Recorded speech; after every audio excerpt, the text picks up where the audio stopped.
Bonjour, nous allons faire la correction du sujet une micropile à combustible.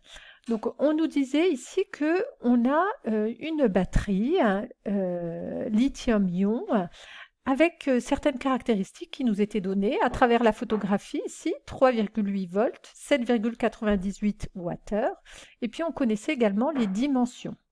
Et on vous donnait un tableau qui présentait quelques énergies volumiques de batterie usuelles qui est exprimée en wattheures par centimètre cube. Question préalable, on vous demandait vérifier que l'énergie volumique de la batterie de téléphone photographiée en introduction est en accord avec les données énergétiques des batteries usuelles. Donc on peut redonner les caractéristiques ici de la pile, ce qu'on a dit tout à l'heure, ses dimensions, et les caractéristiques usuelles pour une pile Li-ion, ça doit être compris entre 0,25 et 0,60 Wh par centimètre cube.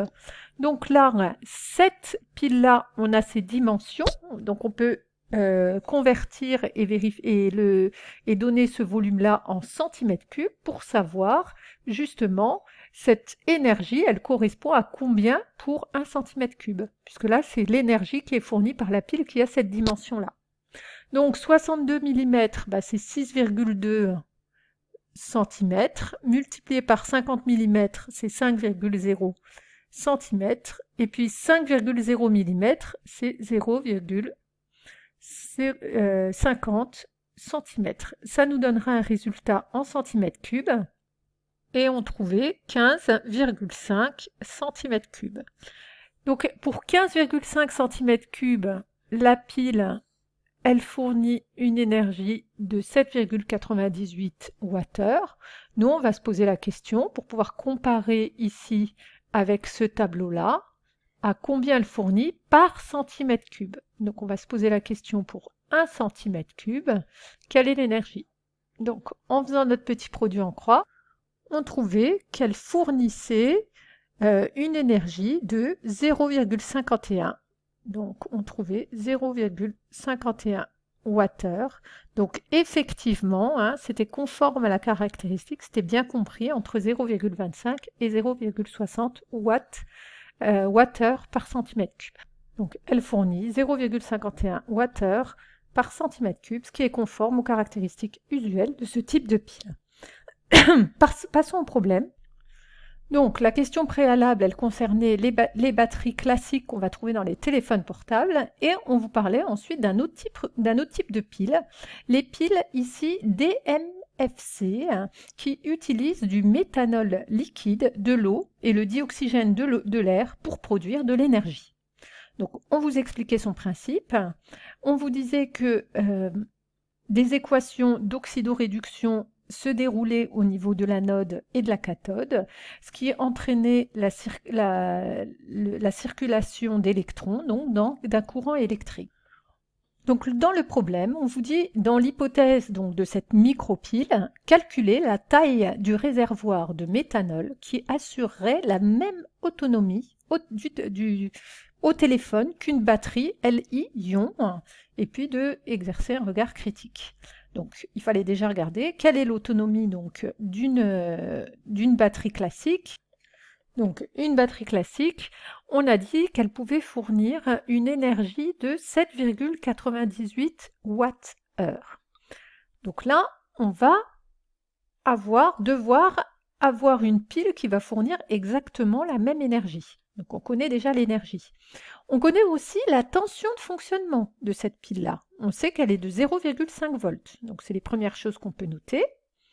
Donc l'énergie qu'elle fournit, qu'on peut noter E, c'est 7,98 Wh. Et puis, elle fonctionne sous une tension de 0,5 volts. Et puis dans le sujet, qu'est-ce qu'on vous disait d'autre? On vous donnait pas mal de renseignements ici. Bon, ça c'est plutôt classique. On vous donnait une relation entre l'énergie fournie par une batterie, donc c'est ce qu'on a, nous on sait qu'elle veut fournir 7,98 Wh, donc cette énergie qui est égale donc au produit de la charge électrique Q qu'elle peut fournir multiplié par la tension sous laquelle cette charge est débitée. Donc effectivement, nous, on connaissait l'énergie, on connaissait également la tension de fonctionnement, donc on pouvait en déduire la charge électrique. Donc ça, c'était une première chose. Donc on sait que E est égal à Q fois U.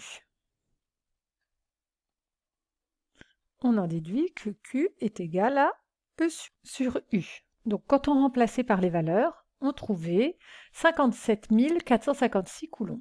Donc on a trouvé la charge qui est débitée par notre pile, et quand on regardait l'énoncé, on savait également que la charge transportée par une mole d'électrons est de 96,5 10 puissance 5 coulombs. Donc ça signifie que une mole d'électrons a une charge de 96,5 10 puissance 3 coulombs, et nous on connaît la charge de notre pile. Donc on va pouvoir trouver quoi? En faisant un petit produit en croix, on va pouvoir trouver le nombre d'électrons qui circulent à la sortie de cette pile-là. Donc quand on faisait un produit en croix, on trouvait que cette quantité de matière d'électrons, le nombre de moles d'électrons, était de 5,95 10 puissance moins 1 mol. Donc je rappelle que nous, ce qu'on veut, c'est trouver la taille du réservoir en méthanol. Donc on aimerait savoir combien le méthanol va occuper d'espace. Donc le méthanol, qu'est-ce qu'on avait? On a la masse molaire ici du méthanol. On a son étiquette. Son étiquette, elle nous permet d'avoir sa masse volumique. Donc si nous, dans notre exercice, on cherche la taille du réservoir, ça signifie bien qu'on cherche son volume. Donc, connaissant sa masse volumique, si je connais sa masse, je pourrais en déduire son volume. Donc pour le moment, on en est juste à avoir trouvé la quantité d'électrons.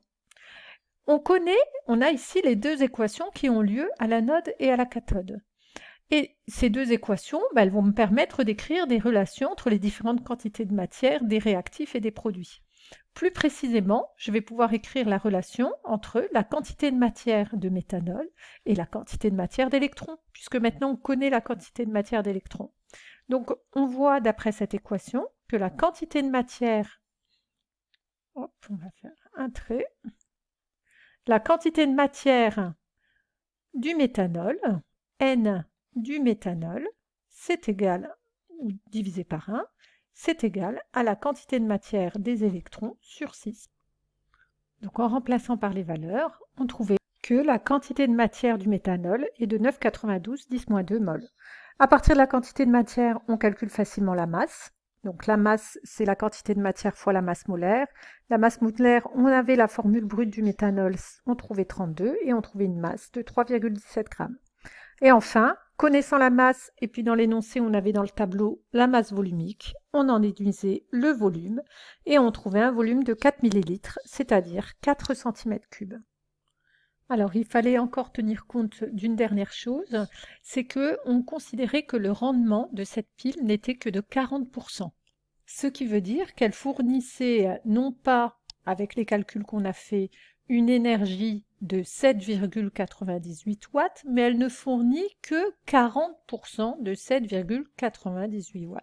C'est-à-dire qu'en réalité, elle ne fournit que 3,19 Wh. Donc on voit que pour 3,19 Wh, le volume nécessaire, donc pour 3,19 Wh, le volume nécessaire est de 4 cm3, mais nous, n'oublions pas, on aimerait avoir les mêmes caractéristiques que la pile classique qu'on avait au-dessus, c'est-à-dire une énergie de 9,98 Wh, et en faisant un produit en croix, on trouvait un volume V de 10 cm3. Donc voilà réellement le volume, c'est normal, le rendement est faible, donc le volume est plus important que ce qu'on avait trouvé tout à l'heure. Alors, un regard critique, rappelez-vous, pour la pile classique tout à l'heure, on avait un volume de 15,5 cm3. Maintenant, avec la micropile, elle nous délivre une même énergie, mais avec un volume plus faible, donc on a gagné quelques cm3. Donc oui, c'est une pile qui prend moins de place. Donc, c'est des piles qui peuvent être très intéressantes à mettre dans les téléphones portables.